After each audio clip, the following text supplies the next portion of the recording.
जय हिंद दोस्तों। आज हम राज्य के नीति निर्देशक तत्व का पार्ट 2 वीडियो बना रहे हैं। पार्ट 1 में हमने राज्य के नीति निर्देशक तत्वों के संबंध में जो उसकी विशेषताएं हैं उसके बारे में डिटेल से अध्ययन किया था। आज हम राज्य के नीति निर्देशक तत्वों में अनुच्छेद 36 से 51 तक अनुच्छेदों का क्रमवार अध्ययन करेंगे। जैसा कि आपको पहले वीडियो से ये जानकारी प्राप्त हो गई है कि राज्य के नीति निर्देशक तत्व directive principle of state policy राज्यों को ये निर्देश देता है कि वो अपने को कल्याणकारी राज्य साबित करने के लिए या एक आदर्श राज्य साबित करने के लिए जो ये भाग 4 में संविधान के भाग 4 में अनुच्छेद 36 से 51 तक में जो निर्देश डायरेक्शंस दिए गए हैं, इनका यदि वे पालन करते हैं तो अपने को एक लोक कल्याणकारी राज्य, एक आदर्श राज्य बना सकते हैं। यह एक सकारात्मक सिद्धांत है। और अब हम अध्ययन करते हैं क्रम से कि इस अनुच्छेदों में क्या क्या दिया गया है। तो जैसा कि हमने यहाँ पर कुछ अनुच्छेदों को लिख दिया है, तो आप वीडियो पास करके इसको पहले नोट भी कर सकते हैं। चाहे तो वीडियो पास करके आप पहले नोट कर लें इसको, उसके बाद आते हैं। आप उम्मीद है आप नोट पास करके इन अनुच्छेदों को नोट कर लिए होंगे। अब हम इसमें अध्ययन करते हैं कि संविधान का भाग 4 अनुच्छेद 36 से 51 तक राज्य के नीति निर्देशक तत्व, जिसको directive principle of state policy, इसका पार्ट 2 हम अध्ययन कर रहे हैं जो अनुच्छेदों के बारे में है। बाकी इसके डिटेल क्या विशेषताएं हैं वो सब हमने पार्ट 1 में अध्ययन कर लिया है। आप अगर अभी नए हैं तो पहले पार्ट 1 देख लें ताकि इसको आपको समझने में आसानी होगी। अनुच्छेद 36 इसका कहता है, इसमें राज्य की परिभाषा दिया गया है। राज्य का वही अर्थ होगा जो अनुच्छेद 12 में दिया गया है, केंद्र सरकार, राज्य सरकार और स्थानीय निकाय। तो अनुच्छेद 12 से ही तात्पर्य यहाँ भी राज्य का लिया जाएगा, यदि अन्यथा कहीं विनिर्दिष्ट नहीं है इन संविधान के भाग 4 में, तो 12 से ही तात्पर्य अनुच्छेद 36 का होगा। राज्य को वहीं से डिफाइन माना जाएगा। अनुच्छेद 37 ये बताता है इसका कि न्यायालय में परिवर्तनीय नहीं है। जैसा कि आप जानते हैं कि मौलिक अधिकार न्यायालय में परिवर्तनीय है, बाध्य योग्य है, लेकिन राज्य के नीति निर्देशक तत्व directive principle of state policy न्यायालय में परिवर्तनीय नहीं है, अर्थात बाध्य योग्य नहीं है।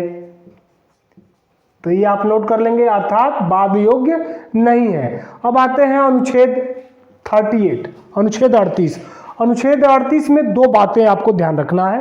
पहला कि अनुच्छेद 38 लोक कल्याण की अभिवृद्धि की बात करता है, और दूसरा कि ये सामाजिक, आर्थिक और राजनीतिक न्याय की स्थापना की बात करता है।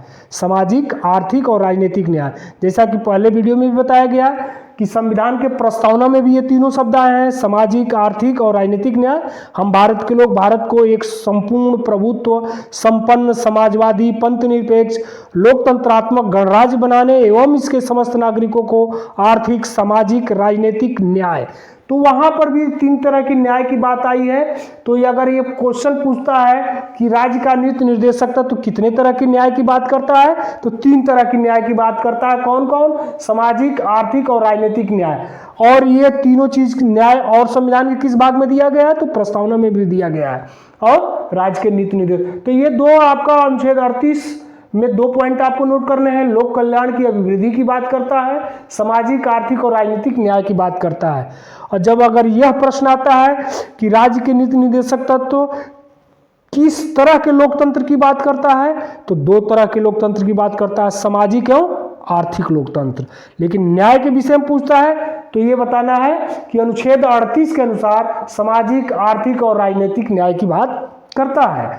अब आते हैं अनुच्छेद 39, जो राज्य के नीति निर्देशक तत्वों का सबसे बड़ा आर्टिकल है, वो है 39।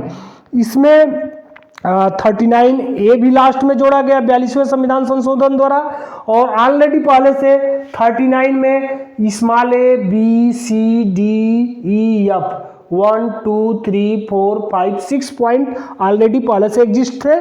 अब ये ध्यान देना है आपको कि 39 का ये स्मॉल ए, जब 39 में अगर कैपिटल ए जुड़ता है या क जुड़ता है तो आप मान लीजिए कि संशोधन से जुड़ा है। अगर कैपिटल ए या हिंदी में क लिखा है उसके साथ में अनुच्छेद के, तो ये मानिए कि किसी न किसी संशोधन से वो नया आर्टिकल जुड़ा है। लेकिन अगर small A B C D E F है 1 2 3 4 5 6 ऐसे करके है तो पहले से संविधान में ऑलरेडी एग्जिस्ट है। तो हम 39 क्या कहता है राज्य अपनी नीतियां इस प्रकार संचालित करेगा। कोई भी राज्य का मतलब अनुच्छेद 36 या अनुच्छेद 12 जिसमें राज्य को डिफाइन किया गया है। राज्य अपनी नीतियां इस प्रकार संचालित करेगा, पहला पॉइंट, कि जीविका के पर्याप्त साधन हो, कि हमारे नागरिकों के जीविका के क्या हो, पर्याप्त साधन हो, रोजी रोटी के पर्याप्त साधन हो। भौतिक संसाधनों का स्वामित्व और नियंत्रण, जो भौतिक संसाधन है उनका स्वामित्व और नियंत्रण की बात करता है, इसका दूसरा पॉइंट। तीसरा कहता है आर्थिक व्यवस्था का संकेंद्रण नहीं, यानी कि जो इकोनॉमी है भारत की वो किसी एक खास कुछ लोगों के हाथों में न चली जाए, उसका संकेंद्रण ना हो जाए, सेंट्रलाइजेशन ना हो जाए, उसका क्या हो, विकेंद्रीकरण हो। आर्थिक व्यवस्था क्या हो, विकेंद्रीकरण हो, संकेंद्रण ना हो, सेंट्रलाइज ना हो। और डी क्या बात करता है, समान कार्य के लिए समान वेतन।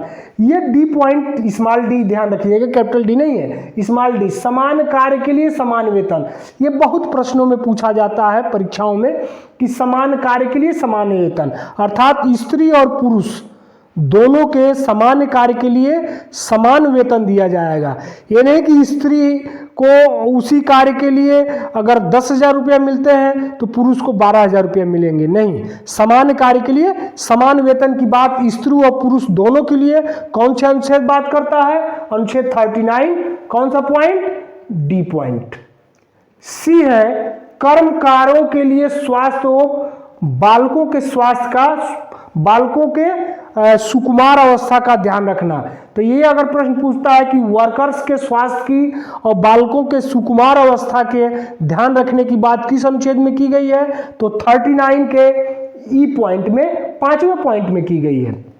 अगला है 39 का एफ, बालकों के स्वास्थ्य विकास का अवसर। बालकों के स्वास्थ्य विकास का अवसर किस अनुच्छेद में दिया गया है, तो 39 के एफ अनुच्छेद में, यानी 6ठे भाग में दिया गया है। तो इसमें देखिए राज्य किस प्रकार की नीतियां संचालित करेगा, ये राज्य के नीति निषेधक तत्वों का सबसे बड़ा पार्ट है, सबसे बड़ा अनुच्छेद है।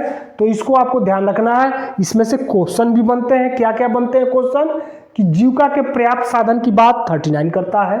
भौतिक संसाधनों का स्वामित्व और नियंत्रण, आपने सुना होगा जमींदारी उन्मूलन प्रथा 1951 में जो पहला संविधान संशोधन करके 9वीं अनुसूची जोड़ी गई और संपत्ति के मौलिक अधिकार को समाप्त कर दिया गया, तो सारा चीज रिलेट करता है यहाँ से। भौतिक संसाधनों का स्वामित्व और नियंत्रण, एक ही आदमी के पास बहुत सारी प्रॉपर्टी न रहे, आर्थिक व्यवस्था का संकेंद्रण न हो, इसका विकेंद्रीकरण हो, समान कार्य के लिए स्त्री और पुरुष दोनों को समान वेतन मिले, कर्मकारों वर्कर्स के लिए और बच्चों के सुकुमार अवस्था का ध्यान रखा जाए और बालकों के स्वास्थ्य विकास का अवसर प्रदान किया जाए। तो ये हम देखते हैं कि 39 इस भाग 4 के संविधान के भाग 4 का सबसे बड़ा अनुच्छेद है। इसके एक एक पॉइंट को आपको ध्यान रखना है और इसको नोट भी कर लेना है। अब यहाँ पर दो चीजें हैं, देखिए, समान कार्य के लिए समान वेतन और समान कार्य के लिए समान वेतन की बात जब आती है, उम्मीद है ऊपर वाला आप नोट कर लिए होंगे। तो समान कार्य के लिए समान वेतन के लिए एक जो है अधिनियम, कानून भी संसद में पास हुआ था, समान कार्य के लिए समान वेतन। इसके लिए एक अधिनियम संसद में पास हुआ था जिसको बोलते हैं समान पारिश्रमिक अधिनियम। समान पारिश्रमिक अधिनियम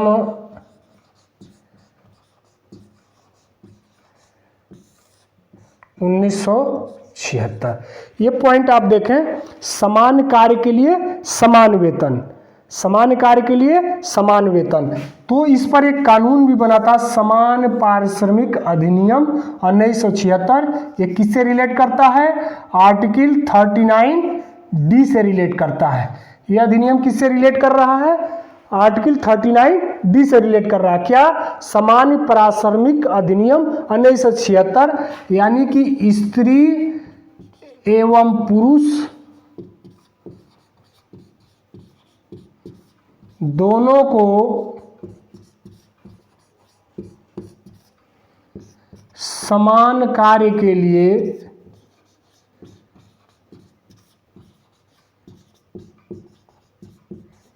समान वेतन। तो इसको आप नोट कर लें, कौन सा अधिनियम है? समान पारिश्रमिक अधिनियम 1976। ये किससे रिलेट करता है, किस आर्टिकल से? तो आर्टिकल 39D मैंने अनुच्छेद 39 के चौथे पॉइंट से रिलेट करता है, स्त्री और पुरुष दोनों को समान कार्य के लिए समान वेतन। तो ये बात हो गई हमारी समान कार्य के लिए समान वेतन। अगला है इसी में कि बालकों के कर्मकारों माने वर्कर्स के स्वास्थ्य का ध्यान रखना राज्य का कर्तव्य होगा, और बालकों के सुकुमार अवस्था का, उसके बालकपन का ध्यान रखना भी। ये न कि उससे कोई हार्ड कार्य कराया जाए, कोई कठिन मजदूरी कराई जाए, खतरनाक नियोजनों में लगाया जाए जो मौलिक अधिकारों में भी दिए गए हैं। तो उसके लिए भी एक अधिनियम बना था, उसको भी आप नोट कर लें। बालकों से श्रम न कराया जाए, खतरनाक उद्योगों में न लगाया जाए, जो बालकों का मौलिक अधिकार भी है। तो राज्य के नीति निर्देशक तत्वों में भी बाल श्रम निषेध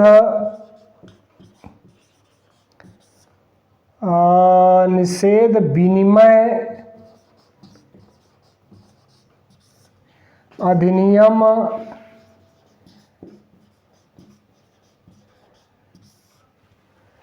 1986 ये किससे रिलेट कर रहा है? तो कर्मकारों के माने वर्कर्स जो काम करने वाले लोग हैं के स्वास्थ्य, और इसमें दूसरा पार्ट क्या है इसका? बालकों के सुकुमार अवस्था को ध्यान में रखने के लिए। तो बाल श्रम निषेध अधिनियम इसके लिए बनाया गया।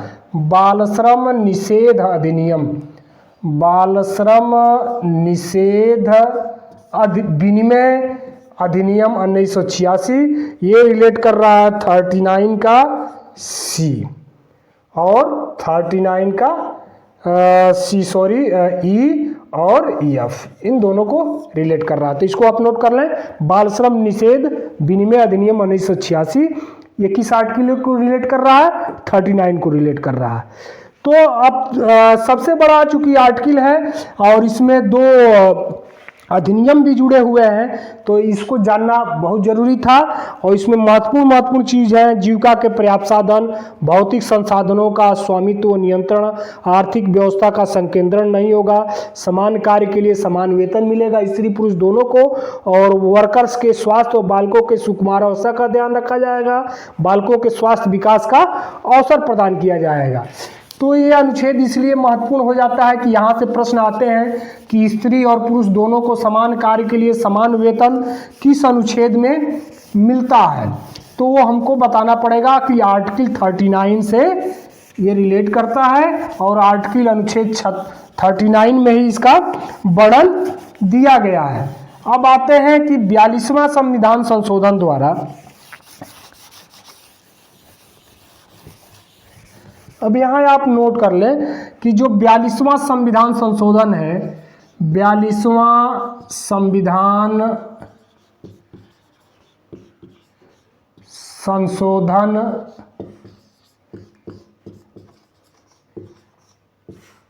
1976, जिसको आम बोलचाल की भाषा में मिनी संविधान संशोधन भी कहते हैं, कि इतना बड़ा संशोधन था कि संविधान का स्वरूप ही बदल गया था इसमें। 42वां संविधान संशोधन 1976 में। तो इससे संविधान के लगभग हर पार्ट कहीं ना कहीं प्रभावित हुए थे। सभी में कुछ न कुछ, प्रस्तावना में भी संशोधन, मौलिक अधिकार में भी, राज्य के नीति निर्देशक तत्वों में भी संविधान के अधिकांश भाग इससे प्रभावित हुए बिना नहीं रहे। तो अगर मान लीजिए कोई प्रश्न पूछता है कि 42वां संविधान संशोधन से राज्य के नीति निदेशक तत्वों में, यानी कि directive principle of state policy में, राज्य के नीति निदेशक तत्वों में कौन कौन से अनुच्छेद 42वां संविधान संशोधन द्वारा जोड़ा गया। तो पहला आर्टिकल आप याद कर लें 39A, या हिंदी में अगर आता है तो 39 का। एक तो ये जोड़ा गया था, दूसरा 43 का, दूसरा कौन सा जोड़ा गया था 43 का, ख नहीं, ध्यान रखना है, ख नहीं 43 का, और तीसरा 48 का जो पर्यावरण की बात करता है, और 43 को उद्योगों के प्रबंधन में वर्कर्स की भूमिकाएं और उसका पार्टिसिपेशन, इनकी बात करता है। 39A में क्या बात करता है, तो समान न्याय और निःशुल्क विधिक सहायता। तो आपको याद हो गए होंगे कि 42वां संविधान संशोधन में 3 आर्टिकल किसमें जोड़े गए हैं, 3 आर्टिकल राज्य के नीति निदेशक तत्वों में जोड़े गए। कौन कौन, आर्टिकल 39A या 39 का, आर्टिकल 43 का, और आर्टिकल 48 का। तो ये याद हो गया होगा आपको। 42वां संविधान संशोधन 1976 द्वारा राज्य के नीति निदेशक तत्वों में कौन कौन अनुच्छेद जोड़े गए हैं, 39A, 43 का, 48 का। या कैपिटल ए, कैपिटल ए ध्यान देना, स्मॉल ए नहीं। जब भी संविधान संशोधन द्वारा कोई अनुच्छेद जोड़ा गया है किसी भाग में तो कैपिटल ए, या हिंदी में कहें तो क शब्द से जोड़ा गया। तो ये आपके 3 आर्टिकल जोड़ दिए गए। अब तीनों का हम अध्ययन कर लेते हैं कि जो 39A जोड़ा गया है, या जिसको 39 आप क कहते हैं, इसमें कौन सी बात कही गई है, 39A या क, इसमें कौन सी बात कही गई है, तो समान न्याय और निःशुल्क विधिक सहायता की बात की गई है। तो ये बहुत प्रश्न पूछता है कि निःशुल्क विधिक सहायता, निःशुल्क विधिक सहायता माने बिना पैसे के, बिना शुल्क के कानूनी, विधिक का मतलब कानूनी माने लॉ, ये सहायता प्रदान करना नागरिकों के लिए किस अनुच्छेद में कहा गया है, 39A या 39 क। इसको समान न्याय का अवधारणा भी कहते हैं, समान न्याय। तो ये दोनों चीज की बात जब पूछी जाएगी कहाँ पर वर्णित है, तो आर्टिकल 39A में वर्णित है। अभी आपको ये ध्यान देना है कि निःशुल्क विधिक सहायता क्या है। तो जैसा कि आप जानते हैं कि कोई व्यक्ति के पास कोई मुकदमा लड़ने के लिए अगर उसके पास पैसे नहीं है, वो वकील नहीं कर सकता है, तो न्यायालयों में सरकार की तरफ से निःशुल्क विधिक सहायता उपलब्ध कराई गई है। निःशुल्क आपको लॉयर वकील मिलेंगे वहाँ पर, और निःशुल्क आपको वहाँ कानूनी जानकारी दी जाएगी और आपको हेल्प किया जाएगा। पुलिस थानों, पुलिस कार्यालयों में आपको निःशुल्क कानून के बारे में जानकारी, निःशुल्क आपका FIR पंजीकृत होगा, निःशुल्क आपके मुकदमे की विवेचना होगी, और न्यायालय में भी सरकारी वकील के माध्यम से, और वहाँ पर इस तरह के क्यूरी बनी रहती है वकीलों की, जो आपको निःशुल्क विधिक सहायता उपलब्ध कराएंगे और आपके मुकदमे को वो लड़ेंगे। तो ये व्यवस्था आपको 39A या क में दी गई है। तो आप इसको नोट कर लिए होंगे, उम्मीद है। अब आते हैं अगला, 39 तक हम लोगों ने अध्ययन कर लिया, और अब आते हैं अनुच्छेद 40 को अध्ययन करते हैं। अनुच्छेद 40, अनुच्छेद 40 क्या कहता है, ग्राम पंचायतों का गठन, ग्राम पंचायतों का गठन। अनुच्छेद 40, जैसा कि कल हमने चर्चा किया था कि राज्य के नीति निदेशक तत्वों को 3 भागों में वर्गीकृत करके हम अध्ययन करते हैं। एक गांधीवादी विचारधारा, उदारवादी और बौद्धिक विचारधारा, सामाजिक विचारधारा। तो ये अनुच्छेद 40 गांधीवादी विचारधारा से प्रभावित है, और ये ग्राम पंचायतों का गठन का प्रावधान दिया गया था कि जब सरकार के पास संसाधन हो जाए तो अपने राज्य में ग्राम पंचायतों का गठन करें, ताकि सत्ता का विकेंद्रीकरण हो, सत्ता गांव स्तर पर पहुंचे। तो ये अनुच्छेद 40 में उसका ग्राम पंचायत, ये भी प्रश्न पूछता है ग्राम पंचायतों का गठन किस अनुच्छेद में दिया गया है, तो अनुच्छेद 40। अब इसमें एक प्रश्न कभी कभी आ जाता है, किस संविधान संशोधन द्वारा ग्राम पंचायतों का गठन किया गया। तो ये देखिए 73वां संविधान संशोधन, इसका उत्तर क्या होगा?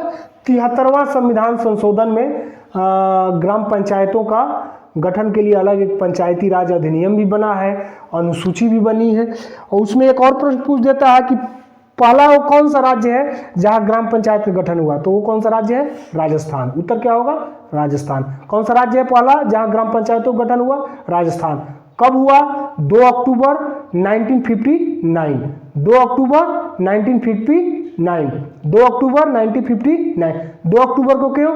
क्योंकि गांधी जी की जन्म जयंती है, तो उनके यादगार रखने के लिए कि इनका जन्मदिन भी है गांधी जी का 2 अक्टूबर, और गांधी की विचारधारा से अनुच्छेद प्रभावित भी है, और तो उसको 2 अक्टूबर 1959 को राजस्थान में पहला पंचायतों का गठन किया गया। वो पहला राज्य कौन सा? राजस्थान। अब अगला आते हैं 41 आर्टिकल में, कुछ विशेष दशाओं में काम पाने का अधिकार। कुछ विशेष दशाएं क्या होती हैं? वो दशाएं जिसे मान लीजिए कोई व्यक्ति वृद्ध है, विकलांग है, ऐसी कुछ विशेष दशाएं हैं, तो ये राज्य का कर्तव्य होगा कि उनको काम प्रदान करे, शिक्षा प्रदान करे और लोक सहायता प्रदान करे। किसको? कुछ विशेष दशाओं में। विशेष दशाएं क्या है?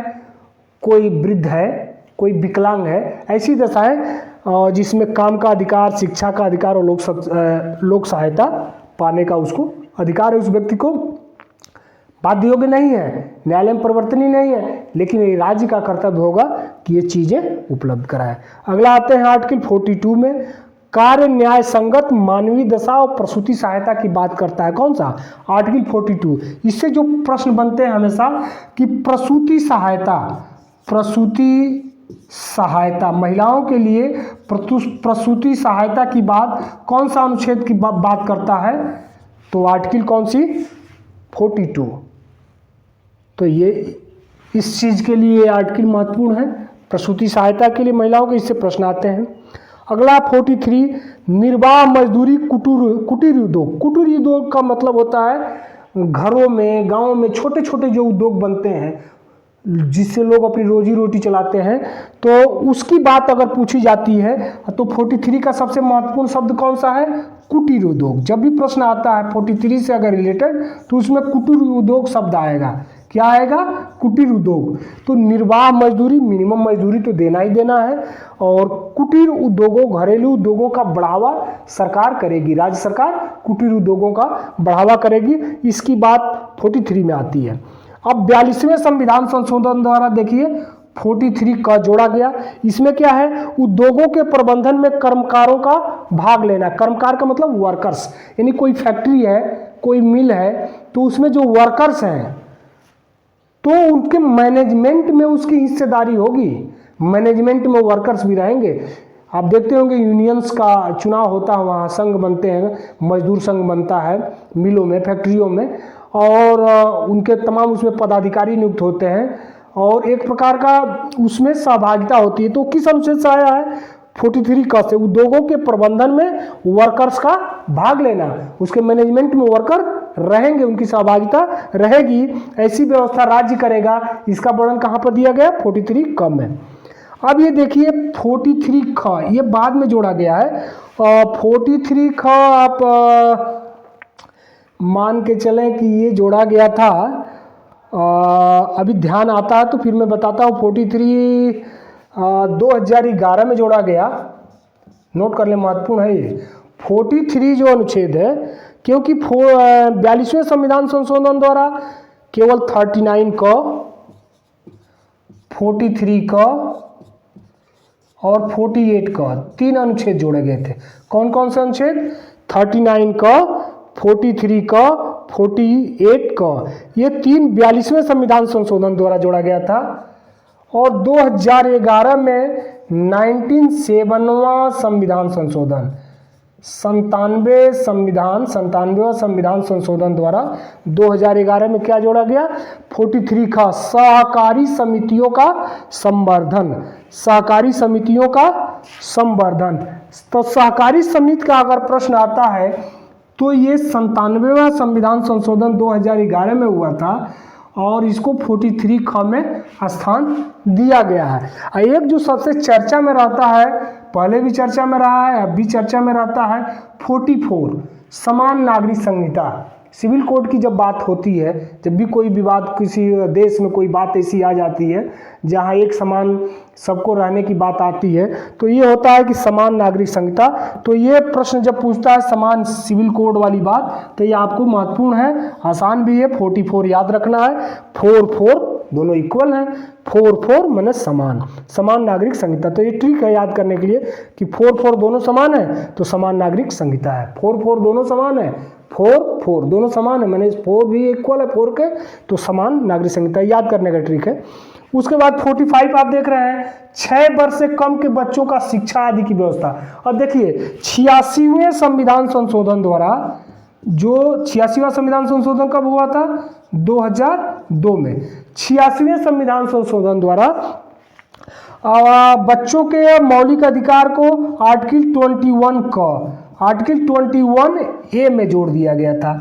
और यहाँ पर फिर बच्चा का मौलिक अधिकार दे दिया गया कि सरकार की जिम्मेदारी है कि 6 से लेकर 14 वर्ष तक के बच्चों को मौलिक प्राथमिक शिक्षा उपलब्ध कराए। तो ये आर्टिकल 21A में आ गया। वहीं पर उनके बच्चों के माता पिता और संरक्षक द्वारा, माता पिता या संरक्षक द्वारा बच्चों 6 से 14 वर्ष तक के बच्चों को प्राथमिक शिक्षा उपलब्ध कराई जाएगी। ये व्यवस्था आर्टिकल 51 में मौलिक कर्तव्यों में जो 11वां मौलिक कर्तव्य जोड़ा, 42वें संविधान संशोधन द्वारा 10 मौलिक कर्तव्य दिए गए थे, जो 11वां मौलिक कर्तव्य जोड़ा उसमें दे दिया गया कि 6 से 14 वर्ष तक के प्राथमिक शिक्षा देने की जिम्मेदारी बच्चे के माता पिता या संरक्षक द्वारा होगी। और उसका बच्चे का जो मौलिक अधिकार है वो कहाँ आ गया? अनुच्छेद 21 क या 21A में। अब यहाँ पर 45 में भी वही बात है, लेकिन यहाँ पर 6 वर्ष से कम के बच्चों की शिक्षा।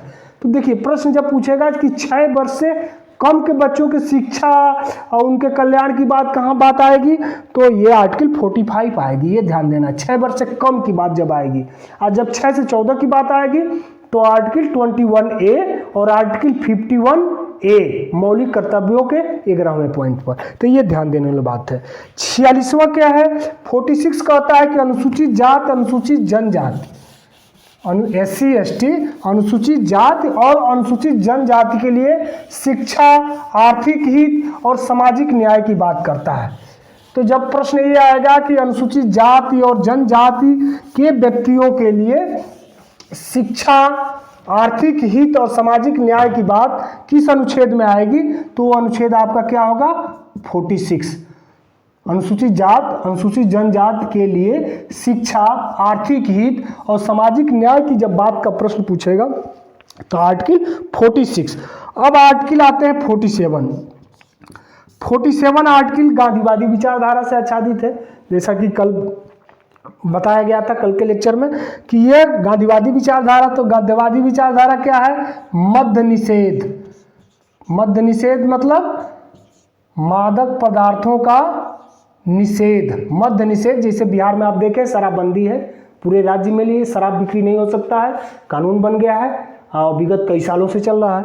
मद्य निषेध और पोषाहार की जब बात आएगी, मद्य निषेध और पोषाहार की बात आएगी, तो आपको आर्टिकल 47 ध्यान रखना है कि मद्य निषेध और पोषाहार की बात किस आर्टिकल में की गई है? तो 47 आर्टिकल में। किसकी कौन सी विचारधारा से प्रभावित है? गांधीवादी विचारधारा। राज्य के नीति निर्देशक तत्वों में कितनी विचारधारा है जिसमें हम इनको पूरे आर्टिकल को वर्गीकृत किए हैं? सामाजिक विचारधारा, गांधीवादी विचारधारा, उदार एवं बौद्धिक विचारधारा। तो ये आप 47 समझ गए होंगे। अब आते हैं 48। 48 किस चीज़ की बात करता है? अब आपके पास बच गए आर्टिकल 48, आर्टिकल 48 का आर्टिकल 49, आर्टिकल 50 और आर्टिकल 51। 1 2 3 4 5। अब 48 में क्या दिया हुआ है? 48 करता है कृषि, पशुपालन और दुधारू पशु। कृषि, पशुपालन व दुधारू पशु के संवर्धन की बात करता है। 48 किसकी बात करता है? कृषि, पशुपालन व दुधारू पशु के संवर्धन की बात करता है। और 48 क्या करता है? पर्यावरण संरक्षण की बात करता है। दुधारू पशु में गाय, भैंस दोनों को सम्मिलित किया गया है। तो गाय, बछड़े और भैंस, उनके संवर्धन, विकास, नई नस्ल और उनके देखरेख, नई नस्लों का सम्मिलित किया जाना, नई नस्लों के दुधार पशुओं का गांव स्तर पर उपलब्धता हो, ऐसा विकास सुनिश्चित करने के लिए राज्य कानून बना सकता है और अपने नागरिकों को मदद दे सकता है। कृषि को बढ़ावा देगा, कृषि से संबंधित खाद, बीज और संसाधन उपलब्ध कराएगा राज्य अपने को आदर्श साबित करने के लिए।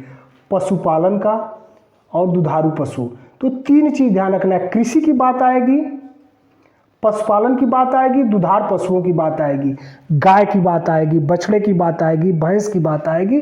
तो आर्टिकल 48 का में क्या है? पर्यावरण संरक्षण की बात करता है। 48 का पर्यावरण संरक्षण की बात करता है।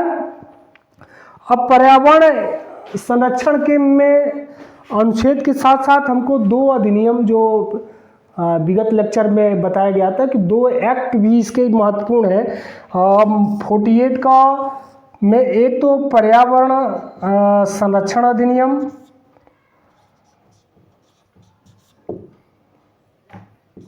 वन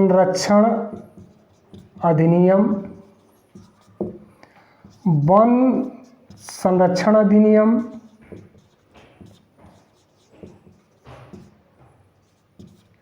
और वन्य जीव संरक्षण अधिनियम। ये 3 अधिनियम बने हैं। एक तो ये 1972 में वन्य जीव संरक्षण अधिनियम बना है, जिसमें वनों के या जंगलों के ऐसे जीव जंतु जिनको संरक्षित किया जाना है, जो विलुप्त होते जा रहे हैं, लोग उनका शिकार न करें, आखेट न करें, तो वन्य जीव संरक्षण अधिनियम 1972 में बना है। अब वन संरक्षण अधिनियम 1980 में बना है। तो इससे रिलेट करने के लिए है कि पर्यावरण संरक्षण जो 48 का है, जो पर्यावरण संरक्षण की बात करता है, तो इसके लिए ये एक चीज़ को रिलेट कर रहे हैं, इसलिए यहाँ पर हमने इसको लिखना प्रासंगिक समझा कि इस महत्व को समझे कि वन संरक्षण अधिनियम 1980 है, वन्य जीव संरक्षण अधिनियम 1972 है। तो आप इस कंसेप्ट को समझें और इससे इसको कोरिलेट कर पाएँ। तो ये हो गया आपका 48 का। अब आते हैं 49 पर। 49 किसकी बात करता है? राष्ट्रीय स्मारकों के संरक्षण की बात करता है। 49 किसकी बात करता है? 49 राष्ट्रीय महत्व के जो स्मारक हैं, राष्ट्रीय महत्व के स्मारकों, आर्टिकल 49 जो है राष्ट्रीय महत्व के स्मारकों के संरक्षण और उनके सुरक्षित रखने की, उनके देखभाल करने की बात करता है। राष्ट्रीय महत्व के स्मारक क्या है? तो राष्ट्रीय महत्व के स्मारक जैसे आप मान लीजिए कुतुब मीनार है, ताजमहल है, लाल किला है, इस तरह के जो स्मारकें हैं वो राष्ट्रीय महत्व के स्मारक है, इनका एक राष्ट्रीय महत्व है। तो इन स्मारकों का देख रेख करना भी राज्य का दायित्व होगा। जो स्मारक, ये एग्जाम्पल बतौर है, ये फाइनल नहीं है, ये एग्जाम्पल बतौर है। जिस राज्य में, जिस स्टेट में जो भी राष्ट्रीय महत्व के स्मारक, बिल्डिंग, भवन हैं, उनकी देख रेख करना उस राज्य की जिम्मेदारी होगी। तो ये इसका वर्णन अगर पूछता है तो 49 में हो जाएगा। तो हर राज्य का अपना अलग अलग राष्ट्रीय स्मारक वहाँ पर जो स्थित है वो उन राज्य की ही जिम्मेदारी होती है। अब आते हैं आर्टिकल 50 पर। आर्टिकल 50 क्या कहता है? आर्टिकल 50 ये कहता है, बहुत महत्वपूर्ण है, कार्यपालिका,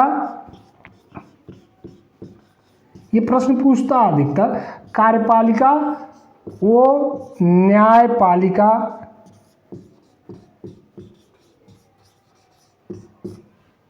का पृथक्करण। पृथक्करण का मतलब होता है अलग अलग होना। किसका? कार्यपालिका और न्यायपालिका। यानी कि जो कार्यपालिका है, अब जब हम लोग संसद पढ़ेंगे कार्यपालिका, न्यायपालिका, विधायिका, तो वहाँ पर कार्यपालिका को डिटेल में पढ़ाया जाएगा। लेकिन यहाँ पर आप देखें कि कार्यपालिका और न्यायपालिका दोनों का पृथक्करण की बात वाली बात अगर पूछता है तो आर्टिकल 50 में आ जाता है। अब कार्यपालिका और न्यायपालिका क्या है? एक आपने नाम सुना होगा क्रिमिनल प्रोसीजर कोड, दंड प्रक्रिया संहिता। दंड प्रक्रिया संहिता ये अधिनियम बना था 1973 में, 1973 में। दंड प्रक्रिया संहिता, जिसको आप बोलते हैं क्रिमिनल प्रोसीजर कोड, CRPC, दंड प्रक्रिया संहिता, ये 1973 में। इससे पहले क्या था कि जो प्रोसीजर भारत में चलता था कि जो जैसे आप देखे होंगे तहसीलदार हैं, SDM हैं, तो वो न्यायिक कार्य भी कर लेते थे। क्या कर लेते थे? न्यायिक जुडिशली काम भी देख लेते थे। तो इस अनुच्छेद द्वारा ये व्यवस्था दी गई, अनुच्छेद 50 द्वारा, कि भाई देखिए कार्यपालिका के अंतर्गत वो लोग आते हैं, SDM है, तहसीलदार है, पुलिस है, ये सब एग्जीक्यूटिव लोग हैं। एग्जीक्यूटिव मतलब कार्यपालिका, एग्जीक्यूटिव पर्सन है, और इनसे न्यायिक काम न लिया जाए। यही एग्जीक्यूटिव काम भी करें, यही न्याय भी दें, तो दोनों संभव नहीं है। तो दोनों को पृथक पृथक कर दिया गया, और पृथक पृथक करके दंड प्रक्रिया संहिता में इसका प्रावधान दे दिया गया कि भैया देखिए मजिस्ट्रेट के लिए, जो न्यायिक मजिस्ट्रेट है उनका ये काम है, जो एग्जीक्यूटिव मजिस्ट्रेट है, कार्यकारी मजिस्ट्रेट है, उनका ये काम है। कार्य अलग अलग डिफाइन कर दिए गए, दोनों को अलग अलग कार्य दे दिए गए। तो ये प्रश्न जब पूछता है कार्यपालिका और न्यायपालिका का पृथक्करण, तो ये दंड प्रक्रिया संहिता 1973 से कोरिलेट करता है, और दोनों के अलग अलग कार्य दे दिए गए कि आप अपना काम करें और आप अपना कार्य करें। अब इसका लास्ट अनुच्छेद बचता है 51। 51 को आप जानते ही होंगे। 51 में अंतर्राष्ट्रीय शांति और सुरक्षा की बात की गई है। अंतर्राष्ट्रीय शांति और सुरक्षा का मतलब कि राज्य का ये दायित्व होगा कि वो अंतर्राष्ट्रीय शांति और सुरक्षा बनाए रखें या उसकी अभिवृद्धि करें।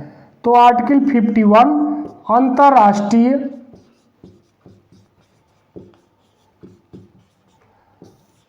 शांति